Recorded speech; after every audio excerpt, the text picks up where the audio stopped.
Hi everybody, welcome back to the All Things Good channel and to this week's video. How are you? Hope you're all doing really well on this gorgeous weekend of sunshine. Hope you have it too. Happy Sunday morning to you. Hope you're all doing okay and having a lovely weekend so far. Have you got a cuppa? Are you still in bed watching this video, or are you up and about doing jobs?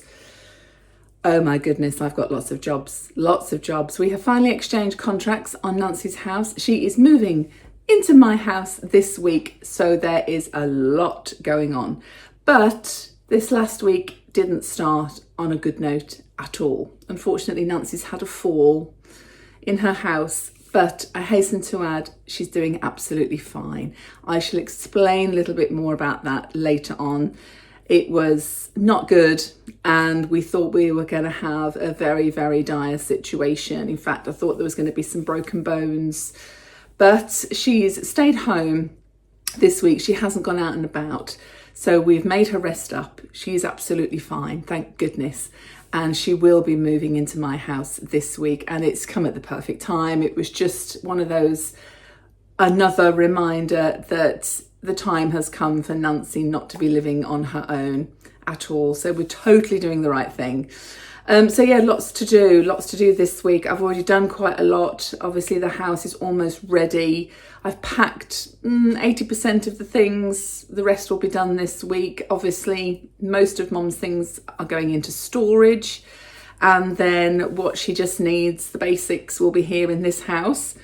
And then until we sell this house, most of her stuff and some of my stuff will be in storage as well. So got to get this house sold, but we're having viewers, and I've had some viewers this week. So I think now the spring is coming, it's going to give people the incentive to want to start looking at houses if they're thinking of moving. And also, like I say, having the sunshine, doesn't it make everything look so much better? And my garden's starting to look lovely now, and it's no colour in it yet, but it's looking neat and clean and tidy, and the sun shines on it, and it just makes everything so much nicer, doesn't it? So keep your fingers crossed, keep manifesting that I will sell this house soon, because the sooner we get Nancy into a more suitable house for her and for us all, the better. And it would be lovely if it was by the summer, because, well, we wanted to be able to get in and out of her new garden and sit and relax, and for us to look after her and all those kind of things. So anyway, yeah, it didn't start too good this week at all, but we're okay. I've got to go back over to Nancy's now to do some more packing, so I'm going to let you watch this week's video. I hope you enjoy it, and I shall be back a bit later on with Moment on the Bed. Let's get into it. Good morning, everybody. I've just woke up. It's Thursday, and we've had quite a worrying week, really, with Nancy, and I haven't done much vlogging. I've done a little bit, but I'm up bright and early this morning because I've got viewers on my house here, so I've got a few little bits to do. The house has been cleaned, but I just want to do a bit of a tidy up and a little bit of a tart up, those last few little bits. But Nancy had a fall on Monday at home in her lounge, not long before I was due to come home from work, and Adam, my son, had gone over to see her and couldn't get in. She'd locked one of the back doors, and so she was looking for a key, and I think turned a bit quickly, and her walker went from under her, and she fell in the lounge on the floor. So Adam rang me at work, and he rang an ambulance, and I got there about 15 minutes later. She was still on the floor, but tell you about it in Moment on the Bed, really. It's a long story, but she's absolutely fine, thank goodness. She's totally got away with everything except a minor graze and a bruise, and it's a miracle, because at the time we thought she'd broken her hip. And big long story for trying to get an ambulance, as you can imagine, at the moment. So let's just say 6, 7, 8 hours after the incident, still no ambulance, but I'll fill you in about it later. The main thing is she's absolutely fine, and she's back to her normal chirpy self. It's bashed her about, and she has been knocked about from it, but about 48 hours after it happened, she's back in the room, literally. She's absolutely fine, thank goodness. But it's thrown us completely this week because we've just concentrated on her, obviously. And she's moving in less than a week over here.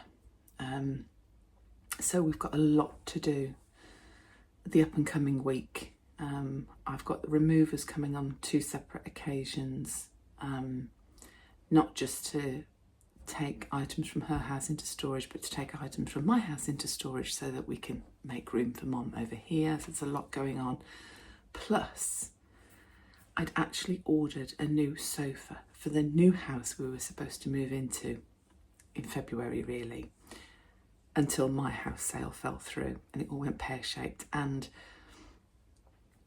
I tried to put the sofa delivery on hold, and they'd only do it for so long, i.e. up until the middle of March.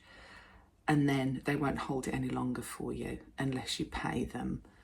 And so we've decided to have the new sofa in this property. So I've also got to take some things out of my current lounge, including my current sofa, into storage, because we were planning on keeping that sofa anyway. We had the whole new house planned out, laid out, but perhaps that's a lesson. You shouldn't do that too far in advance. So that's coming here this week as well. Next week, this week, next week, sometime in the next week. So we've got a bit of shuffling about to do and rearranging, but I'm focused on today, and that is I've got up bright and early-ish. For my day off, I've got up quite early. And I'm going to have my first cup of coffee. I'm quite chilled, quite relaxed, and that's the way it should be, isn't it? And I'm going to potter about, put a few things away in the house, let my viewers come today, and you never know, manifest that I sell this house soon. It's a beautiful sunny day. The garden's not looking too bad. Paul has cut the lawn this week for the first time this year. So it's looking as good as it can. And yeah, just keep our fingers crossed. Right, first coffee of the day.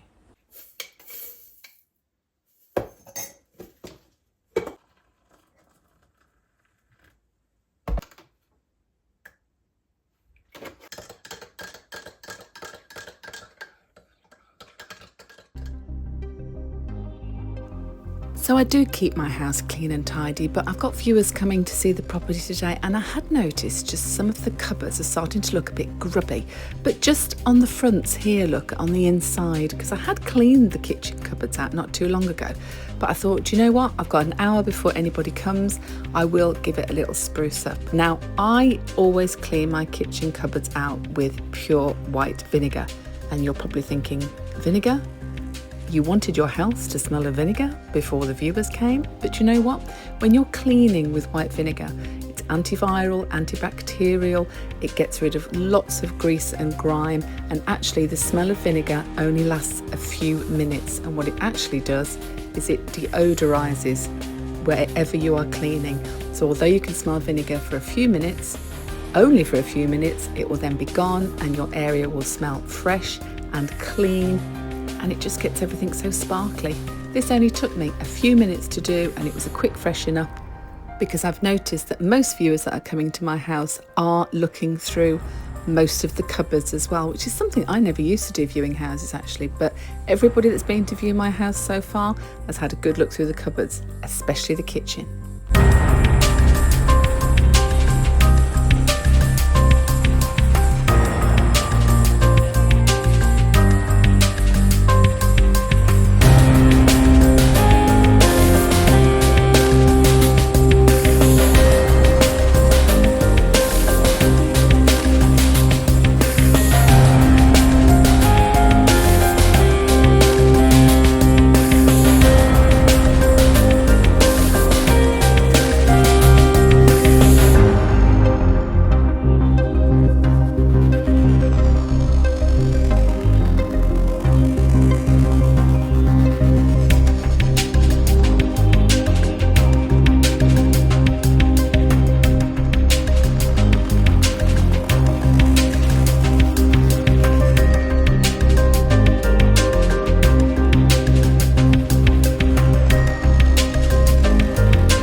So while I've been busy with houses, the invisible chef was on tap to provide my fuel, which is just what I wanted. And this week he has picked a delicious recipe from Waitrose.com. I will link it down below for you, but it was wild garlic crab carbonara. Italians, look away now. This untraditional yet delicious dish embraces the silky egg and cheese factor of carbonara, but uses crab instead of smoked meat. For a salty hit, wild garlic adds both freshness and a pop of colour. We got all the ingredients from Waitrose, so you will need 50 grams of frozen cooked ingredients wild garlic, a tablespoon of olive oil, a pinch of caster sugar, 200 grams of Waitrose and Partners No. 1 bucatini, it's a type of pasta, 2 egg yolks, 55 grams of pecorino, a 100 gram pack of seafood, and eat it 50-50 crab, and 2 unwaxed lemons zest.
So here we are, having our moment on the bed. It's a bit of a shorter video this week, isn't it? But as you can appreciate, hasn't been the best week. But, you know, every cloud has a silver lining and all of that. And Nancy's fine, as fine as she can be after a fall. So let me fill you in. I'll try and cut it short, but she had a little stumble. It was in her lounge on Monday, and Adam hadn't got any keys to get into her house. He'd gone to visit her, but it was only a few minutes before I was about to finish work anyway. She saw him through the door, turned to try and go and get her keys, and I think her body moved before her walker did, and she sort of pulled the walker around, stumbled and fell. So Adam rang me straight away. I said, right, I'm coming anyway. I was coming from work and I just ended up leaving about 10 minutes early. Asked him to ring for an ambulance. When I got there, he was actually on the phone to the paramedics.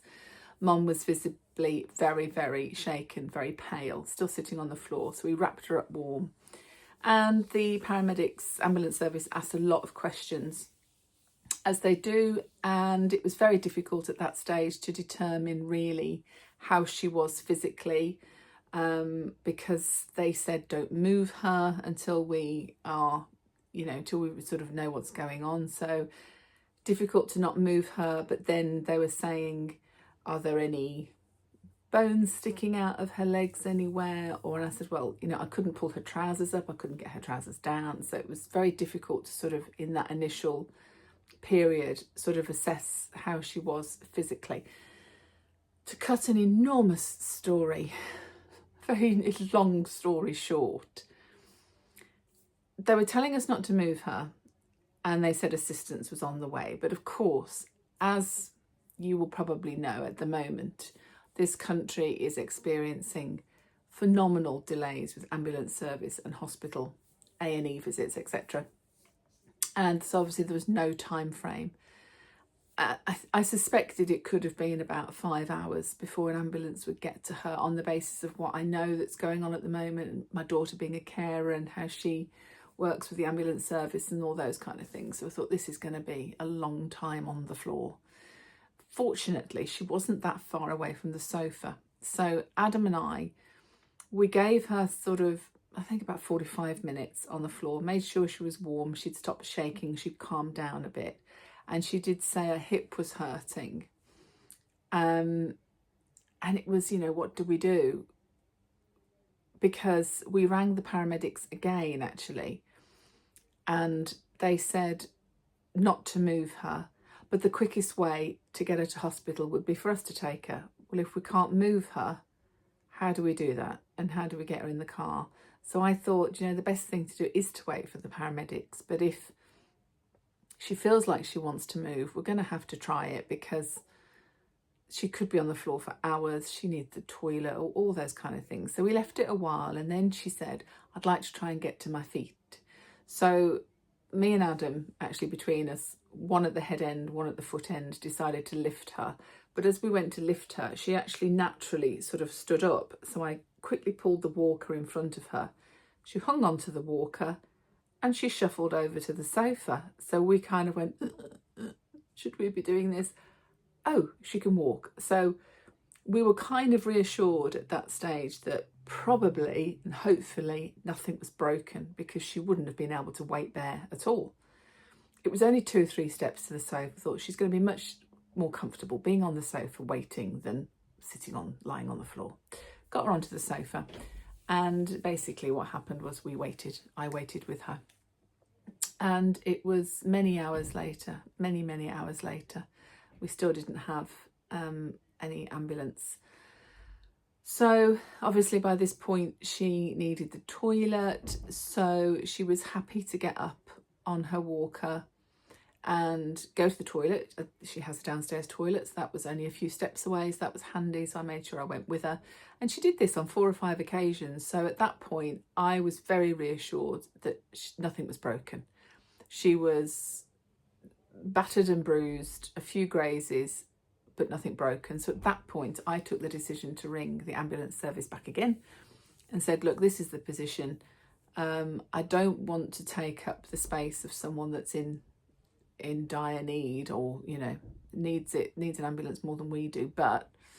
And they said, well, the only advice they could give me was to monitor her, look after her. If anything changed dramatically, like she started vomiting or she felt very unwell or anything changed at all, they said, give us a call and we shall reinstate the ambulance for you. But that if I was happy to cancel it, we could cancel it, and then I could reassess it the following morning and take her up to x-ray if I wanted to. And they said that if they did come out to her and they felt she needed an x-ray, she would have to go to hospital. And I said, well, yeah, that's fine, obviously.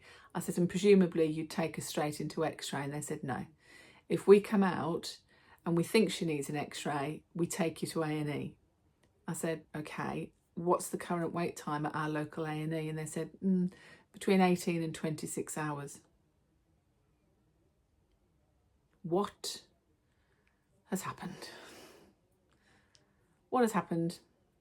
18 to 26 hours for a nearly 95-year-old woman who potentially could have gone in with a suspected breakage. Well, I have no words. So I thought, you know what? I'd rather her be sitting at home waiting for 18 hours than us going, 26 hours. than going up to A&E and sitting in there for 26 hours. So the decision was made. She was going to sleep on the sofa, keep downstairs for the night. We'd reassess it the following morning. She then she ate and drank and she was okay, and this was getting quite late on in the night now, and she said to me, I think you should go home. And I said, well, the only reason I'm going to go home is because I can see you're really tired, you're about to fall asleep, so I'm happily going to leave you on the sofa. She got her blankets, her duvet cover, her pillows, everything she needed, a drink, her walker. I was secure enough that I thought, okay, I'll leave her and I'll come straight back first thing tomorrow morning. So I said, you don't need to go upstairs. You've got everything down here that you need. I'll be back first thing in the morning.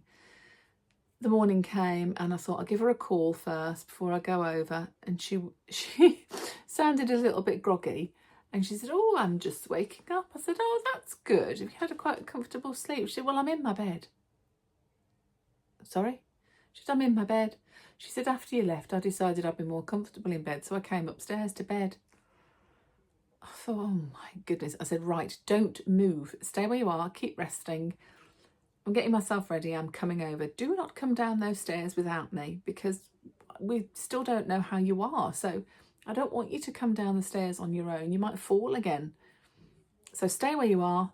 I'll be over in 10 minutes, whatever it was. 10 minutes later, I was over. Guess who was in the kitchen making herself a cup of tea? Do you listen to anything I say? I said to her, and she said, no. At that point, I thought, well, she's walking. She can go up the stairs, she can go down the stairs. She's made a cup of tea. Do you want to go for an x-ray, Mum? She said, no, I do not. I'm not waiting 26 hours in A&E. I thought, fair enough. Let's go with it. So fortunately, yeah, she's got away with it. But as the week's gone on, I've noticed a few little places where she's got a little bit of a graze. So she's got a little bit of a graze on her elbow, which I hadn't noticed before. One on her right foot and ankle, which I hadn't noticed before. Right ankle's a bit swollen and a little bit purple as well. And hip feels fine, but it's got a little graze on it. And her right knee's hurting quite a lot. But that's the knee that she's got arthritis in anyway, which always hurts. So I think she's a bit bashed about. But other than that, not too bad. But I think it's knocked her confidence a little bit, and she's not felt quite up to doing much. But the weather's been so lovely that today she's been out in the fresh air, and yeah, it's knocked her about. There's no two ways about it, but it could have been a hell of a lot worse. And I'm just like, let's get this week done. Let's get this week finished. Get her over here where she's under our watchful eyes far more of the day and the night than she currently is. So what can I say? Things are changing, and it's going to, isn't it? You don't get to 95 without having a few issues here and there. So been a very busy week since that of packing, and I've been doing lots of runs again to the tip, and oh my goodness, there's been so much to sort out. Hence the vlog is a little bit shorter this week, but it's lovely to see you as always. And I know Nancy will be concerned that you'll be concerned for her, because she said, oh, what's everybody gonna think? And I said, oh, they'll all be really concerned for you. But anyway, I am going to enjoy what's left of Sunday, or Saturday rather, as this video is being filmed, but you'll see this on Sunday. I'm going to actually go out for something to eat, I think, this evening. Paul and I have decided that we're not going to get many opportunities now to have some evenings out, and we all understand that as of this week, and as soon as Nancy's living with us, things are going to be quite different for us as well as they are for her. We're going to have a huge period of adaptation and change and learning, more about what she does in the times that we're not currently with her, and some things may come of it as a shock to us, and some things may be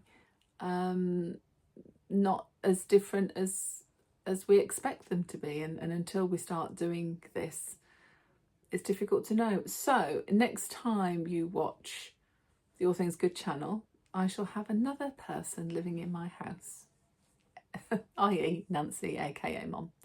So that's it. House is sold, we've exchanged contracts, we're completing this week, and she'll be living here by the middle stroke end of this week. So I've still got a lot to do over there, but it's nearly done. To be honest, it's nearly done, and there's been a massive sort out, and that's been good, and that'll be good going forward anyway. And then it'll all be concentrating on getting this house sold so we can find a more suitable property. But yeah, this is going to be a massive change for everybody, of course for Nancy. And I haven't lived with Mom since I was 21. I think I left home when I was 21. So yeah, who'd have thought it? It's all come back round, and the person that looked after me so well as a child is now my responsibility, and it is a privilege to do it. But I'm under no illusions that it's going to be probably the hardest job I've ever done. And Alzheimer's and any form of dementia is very, very difficult to navigate sometimes, and it brings you lots of unexpected challenges, and you need to have a lot of patience, and this is going to be a massive learning experience for me as well.